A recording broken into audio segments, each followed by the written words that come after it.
plane. This is a heavy load, and if we lift it, we can't lift it way up this cardboard piece. So we using inclined plane. Inclined plane is a ramp-like structure and it goes slopingly.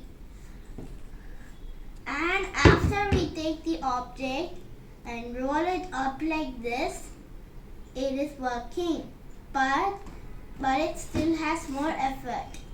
So to reduce the effort, we use these wheels.